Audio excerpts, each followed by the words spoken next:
भगवदी ग्रह को स्नान और शयन कराने की विधि।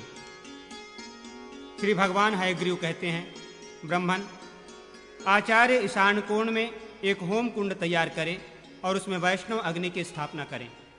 तदनंतर गायत्री मंत्र से 108 आहुतियां देकर संपात विधि से कलशों का प्रोक्षण करें।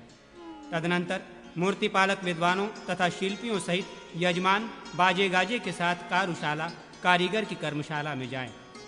वहां प्रतिमावर्ती इष्ट देवता के दाहिने हाथ में कौतुक सूत्र कंकण आदि बांधे। उसे बांधते समय विष्णवे शिपिविष्टाय नमः इस मंत्र का पाठ करें। उस समय आचार्य के हाथ में भी ऊनी सूत सरसों और रेशमी वस्त्र से कौतुक बांध देना चाहिए। मंडल में सवस्त्र प्रतिमा की स्थापना और पूजा करके उसकी स्तुति करते हुए कहें, विश्वकर्मा की बनाई हुई देवेश्वरी प्रतिमा तुम्हें नमस्कार है। संपूर्ण जगत को प्रभावित करने वाली जगदम्बा तुम्हें मेरा बारंबार प्रणाम है। ईश्वरी, मैं तुम में निरामय नारायण देव का पूजन करता हूँ, अतः शिल्प संबंधी दोषों से रहित हो, अतः मेरे लिए सदा समृद्धशालिनी बनी रहो। इस तरह प्रार्थना करके प्रतिमा को स्नान मंडप में ले जाए। शिल्पी को यथेष्ट द्रव्य देकर संतुष्ट करें। गुरु को गोदान दें। चित्रम देवाना इत्यादि मंत्र से प्रतिमा का नेत्रोन्मिलन करें। अग्निज्योति इत्यादि मंत्र से दृष्टि संचार करें। फिर भद्रपीठ पर प्रतिमा को स्थापित करें। तत्पश्चात आचार्य श्वेत पुष्प, घी, सरसों, दुर्वादल तथा कुशाग्र इष्टदेव के सिर पर चढ़ावें। इसके बाद मधुवाता इत्यादि मंत्र से गुरु प्रतिमा के नेत्रों में अंजन करें। उस समय हिरण्यगर्भ इत्यादि तथा इमा में वरुण इत्यादि मंत्रों का कीर्तन करें। तत्पश्चात पुनः धृतवती ऋचा का पाठ करते हुए धृत का अभ्यंग लगावें। इसके बाद मसूर के बेसन से उपटन का काम लेकर अतो देवाः इत्यादि मंत्र का कीर्तन करें। फिर सप्त से अग्नि इत्यादि मंत्र बोलकर गुरु गर्म जल से प्रतिमा का प्रक्षालन करें। तदनंतर दुप्रदादीव इत्यादि मंत्र से अनुलेपन और अपोहिष्टा इत्यादि से अभिषेक करें। अभिषेक के पश्चात नदी एवं तीर्थ के जल से स्नान कराकर पावमानी ऋचा का पाठ करते हुए रत्न स्पर्श से युक्त जल द्वारा स्नान करावे। समुद्रम गच्छ स्वाहा इत्यादि मंत्र पढ़कर तीर्थ की मृतिका और कलश के जल से स्नान करावे। श नो देवी इत्यादि द्वारा तथा गायत्री मंत्र से गर्म जल के द्वारा इष्ट देव की प्रतिमा को नहलावें। हिरण्यगर्भ इत्यादि मंत्र से 5 प्रकार की मृतिकाओं द्वारा परमेश्वर को स्नान करावें। इसके बाद इमं में गंगे यमुने इत्यादि मंत्र से बालू का मिश्रित जल के द्वारा तथा तद विष्णु इत्यादि मंत्र से बांबी की मिट्टी मिले हुए जल से पूर्ण घटक के द्वारा भगवान को स्नान करावें। या औषधि इत्यादि मंत्र से औषधि मिश्रित जल के द्वारा यज्ञा इत्यादि मंत्र से आंवले आदि कैसैले पदार्थों से मिश्रित जल के द्वारा पयम पृथिव्यायम इत्यादि मंत्र से पंचगव्यों द्वारा तथा या फलिनी इत्यादि मंत्र से फल मिश्रित जल के द्वारा भगवान को नहलावें। विक्षत चक्षु इत्यादि मंत्र से उत्तरवर्ती कलश द्वारा, सोमम राजानम इत्यादि मंत्र से पूर्ववर्ती कलश द्वारा, विष्णु रराटमसि इत्यादि मंत्र से दक्षिणवर्ती कलश द्वारा तथा हम सह शुचिपद इत्यादि मंत्र से पश्चिमवर्ती कलश द्वारा भगवान को उद्धर्तन स्नान करावे। मुद्धारम दिवो इत्यादि मंत्र से आंवले मिले हुए जल के द्वारा, मानस्तोक इत्यादि मंत्र से जटामान से मिश्रित जल के द्वारा, गंधम द्वाराम इत्यादि मंत्र से गंध मिश्रित जल के द्वारा तथा इदमापम इत्यादि मंत्र से 81 पदों वाले वास्तुमंडल में रखे गए कलशों द्वारा भगवान को नहलावे। इस प्रकार स्नान के पश्चात भगवान को संबोधित करके कहें, भगवान समस्त लोगों पर अनुग्रह करने वाले सर्वव्यापी वासुदेव, आइए आइए इस यज्ञ भाग को ग्रहण कीजिए, आपको नमस्कार है। इस प्रकार देवेश्वर का आह्वान करके उनके हाथ में बंधा हुआ मंगलसूत्र खोल दें। उसे खोलते समय मुयंचामिवा इस मंत्र का पाठ करें। इसी मंत्र से आचार्य का भी कौतुक सूत्र खोल दें। तदनंतर हिरण्यमयेन इत्यादि मंत्र से पाद्य और अतो देवाः इत्यादि मंत्र से अर्ध दें। फिर मधुवाता इत्यादि से मंत्र से मधुपर्क देकर मयि ग्रहमी इत्यादि मंत्र से आचमन करें। तत्पश्चात विद्वान पुरुष अक्षन्नमी ददंत इत्यादि मंत्र पढ़कर भगवान के श्री अंगों पर दुर्वा एवं अक्षत बिखेरे। कांडात इत्यादि मंत्र से निर्मच्छन करें। गंधवती इत्यादि से गंध अर्पित करें। उन्नयामी इस मंत्र से फूलमाला और इदम विष्णु इत्यादि मंत्र से पवित्र अर्पित करे। बृहस्पति इत्यादि मंत्र से एक जोड़ा वस्त्र चढ़ावे। वेदाहमतेम इत्यादि से उत्तरी अर्पित करे। महाव्रतेन इस मंत्र से फूल और औषध इन सब को चढ़ावे। तदनंतर धुरास्य इस मंत्र से धूप दे। विभ्राट सूक्त से अंजन अर्पित करे। युज्यंती इत्यादि मंत्र से तिलक लगावे तथा दीर्घत्वाय इस मंत्र से फूलमाला चढ़ावे। इंद्रम छत्रमपि इत्यादि मंत्र से छत्र, विराट मंत्र से दर्पण, विकर्ण मंत्र से चमर तथा रथंतर साम मंत्र से आभूषण निवेदित करे।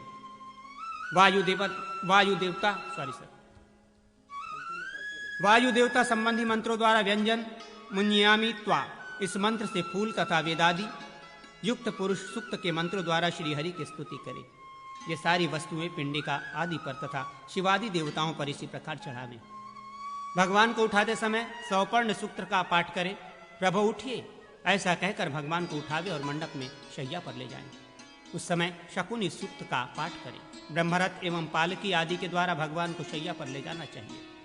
अतो देवा इस सूक्त से तथा श्रेष्ठ ते लक्ष्मीश्च से प्रतिमा एवं पिंडिका को शैया पर पधरावे। तदनंतर भगवान विष्णु के लिए निष्कलीकरण की क्रिया संपादित करें। सिंह, वृषभ, हाथी, व्यंजन, कलश, वैजंती, पताका, भेदी तथा दीपक ये 8 मंगल सूचक वस्तुएं हैं। इन सब वस्तुओं को अश्वसूतक का पाठ कराते हुए भगवान को दिखावे। श्रीपाद, त्रिपाद इत्यादि मंत्र से भगवान के चरण प्रांत में उखा, पात्र विशेष का ढक्कन, अंबिका कड़ाही, दर्विका करछूल, पात्र ओखली, मुसल, सील, झाड़ू, भोजन पात्र तथा घर के अन्य सामान रखें। उनके सिर की ओर वस्त्र और रत्न से युक्त एक कलश स्थापित करें जो खांड और खाद्य पदार्थ से भरा हुआ हो। उस घट की निद्रा संज्ञा होती है। इस प्रकार भगवान के शयन की विधि बताई गई है। अधिवास विधि का वर्णन। श्री भगवान हयग्रीव कहते हैं, ब्रह्मन श्री हरि का सांधिकरण अधिवासन कहलाता है। साधक का ये चिंतन है कि मैं अथवा मेरा आत्मा सर्वज्ञ सर्वव्यापी पुरुषोत्तम रूप है। इस प्रकार भावना करके आत्मा की ओम इस नाम के द्वारा प्रतिपादित होने वाले परमात्मा के साथ एकता करें। तदनंतर चैतन्याभिमानिनी जीव शक्ति को पृथक करके आत्मा के साथ उसकी एकता करें। ऐसा करके स्वात्म रूप सर्वव्यापी परमेश्वर में उसे जोड़ दें। तत्पश्चात प्राणवायु द्वारा लम बीजात्मक पृथ्वी को अग्निबीज रम के चिंतन द्वारा प्रकट हुई अग्नि में जला दें। अर्थात ये भावना करें कि पृथ्वी का अग्नि में लय हो गया, फिर वायु में अग्नि को विलीन करें और आकाश में वायु का लय कर दें। अभिभूत, अभिदैव तथा आध्यात्म वैभव के साथ समस्त भूतों को तन्मात्राओं में विलीन करके विद्वान पुरुष आकाश में उन सब का क्रमशः संहार करें। इसके बाद आकाश का मन में, मन का अहंकार में, अहंकार का महतत्व में और महतत्व का अव्याकृत प्रकृति में लय करें। अव्याकृत प्रकृति अथवा माया को ज्ञान स्वरूप परमात्मा में विलीन करें। उन्हें परमात्मा को वासुदेव कहा गया है। इस शब्द स्वरूप भगवान वासुदेव ने सृष्टि की इच्छा से उस अव्याकृत माया का आश्रय ले स्पर्श संज्ञक संकर्षण को प्रकट किया। संकर्षण ने माया को शुद्ध करके तेजोरूप प्रद्युम्न की सृष्टि की। प्रद्युम्न ने रस स्वरूप अनिरुद्ध को और अनिरुद्ध ने गंध स्वरूप ब्रह्मा को जन्म दिया। ब्रह्मा ने सबसे पहले जल की सृष्टि की। उस जल में उन्होंने 5 भूतों से युक्त हिरण्यमय अंड को उत्पन्न किया। उस अंड में जीव शक्ति का संचार हुआ। ये वही जीव शक्ति है जिसका आत्मा में पहले उपसंहार बताया गया है। जीव के साथ प्राण का संयोग होने पर वो वृत्तिमान कहलाता है। व्याहृति संज्ञक जीव प्राणों में स्थित होकर आध्यात्मिक पुरुष कहा गया है।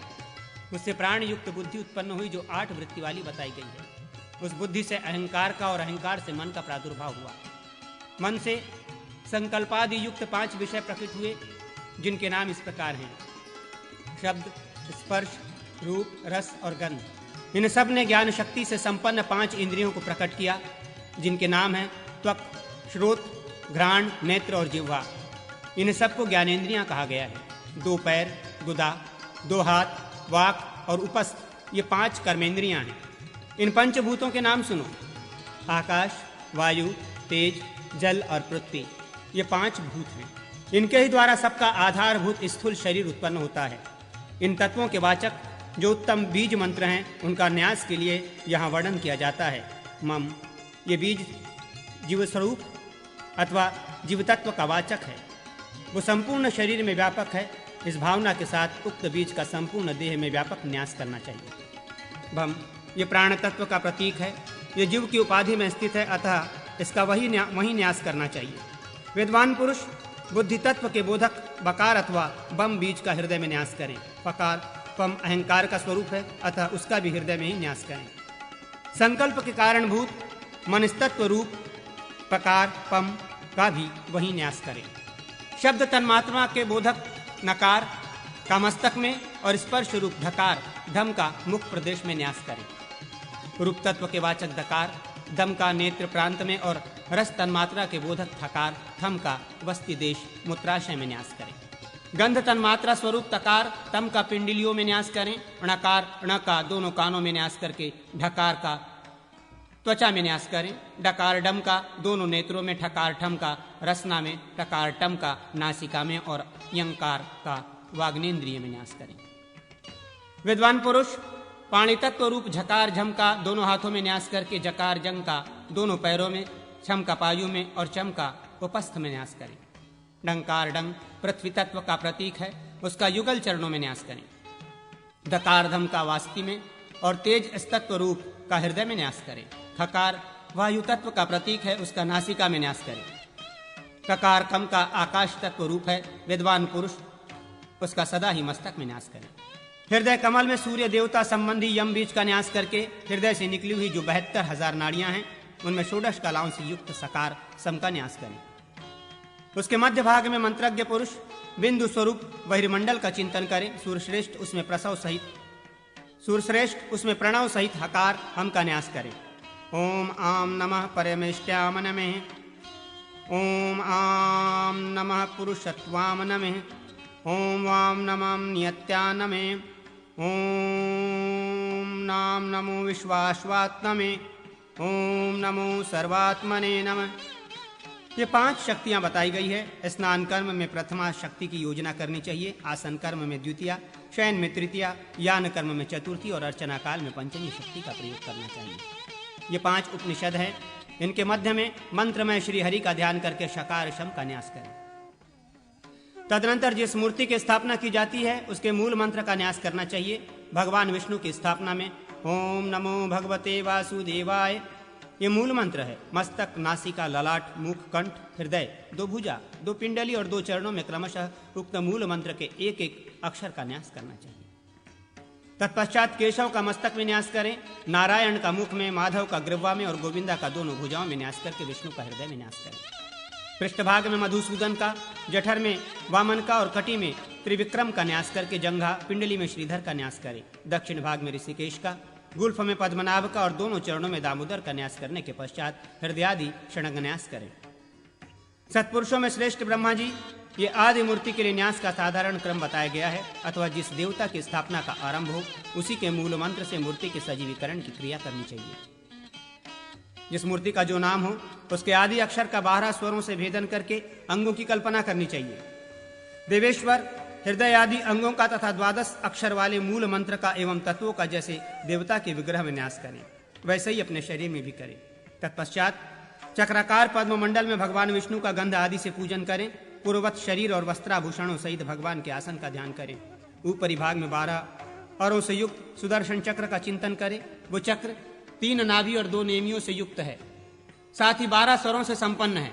इस प्रकार चक्र का चिंतन करने के पश्चात विद्वान पुरुष पृष्ठदेश में प्रकृति आदि का निवेश करें। फिर अरों के अग्रभाग में 12 सूर्यों का पूजन करें। तदनंतर वहां 16 कलाओं से युक्त सोम का ध्यान करें। चक्र की नाभि में 3 वसन, वस्त्र या वास स्थान का चिंतन करें। तत्पश्चात श्रेष्ठ आचार्य पद्म के भीतर 12 दल पद्म का चिंतन करें। उस पद्म में पुरुष शक्ति का ध्यान करके उसकी पूजा करें। फिर प्रतिमा में श्रीहरि का न्यास करके गुरु वहां श्रीहरि तथा अन्य देवताओं का पूजन करें। गंध पुष्प आदि उपचारों से अंग और आवरणों सहित इष्ट देव का भली भांति पूजन करना चाहिए। 12 मंत्र के एक एक अक्षर को बीज रूप में परिवर्तित करके उनके द्वारा केशव आदि भगवत विग्रहों की क्रमशः पूजा करें। 12 अरों से युक्त मंडल में लोकपाल आदि की भी क्रम से अर्चना करें। तदनंतर द्विज, गंध, पुष्प आदि उपचारों द्वारा पुरुष सूक्त से प्रतिमा की पूजा करें और श्री सूक्त से पिंडिका की। इसके बाद जनन आदि के क्रम से वैष्णव अग्नि को प्रकट करें। तदनंतर विष्णु देवता संबंधी मंत्रों द्वारा अग्नि में आहुति देकर विद्वान पुरुष शांति जल तैयार करें और उसे प्रतिमा के मस्तक पर छिड़क कर अग्नि का प्राणायाम करें। विद्वान पुरुष को चाहिए कि अग्निम दूतम इत्यादि मंत्र से दक्षिण कुंड में अग्नि प्राणायाम करें, पूर्व कुंड में अग्निमग्निनम इत्यादि मंत्र से और उत्तर कुंड में अग्निमग्निम हविबमहि इत्यादि मंत्र से अग्नि का प्राणायाम करें। अग्नि प्राणायाम काल में त्वमग्गे धूमिब्दः इत्यादि मंत्र का पाठ किया जाता है। प्रत्येक कुंड में प्रणव के उच्चारण पूर्वक पलाश की 1008 समिधाओं का तथा जौ आदि के भी होम करें। व्याहति मंत्र से धृत मिश्रित तिलों का और मूल मंत्र से घी का हवन करें। तत्पश्चात मधुत्रय घी, शहद और चीनी से शांति होम करें। द्वादशाक्षर मंत्र से दोनों पैर, नाभि, हृदय और मस्तक का स्पर्श करें। घी, दही और दूध की आहुति देकर मस्तक का स्पर्श करें। तत्पश्चात मस्तक, नाभि और चरणों का स्पर्श करके क्रमशः गंगा, यमुना, गोदावरी और सरस्वती इन 4 नदियों की स्थापना करें। विष्णु गायत्री से अग्नि को प्रज्वलित करें और गायत्री मंत्र से उस अग्नि में चरु पकावें। गायत्री से ही होम और बलि दें। तदनंतर ब्राह्मणों को भोजन करावें। मासाधिपति 12 आदित्यों की तुष्टि के लिए आचार्य को सुवर्ण और गौ की दक्षिणा दें। दिक्पालों को बलि देकर रात में जागरण करें। उस समय वेद पाठ और गीत कीर्तन आदि करता रहे। इस प्रकार अधिवासन कर्म का संपादन करने पर मनुष्य संपूर्ण फलों का भागी होता है।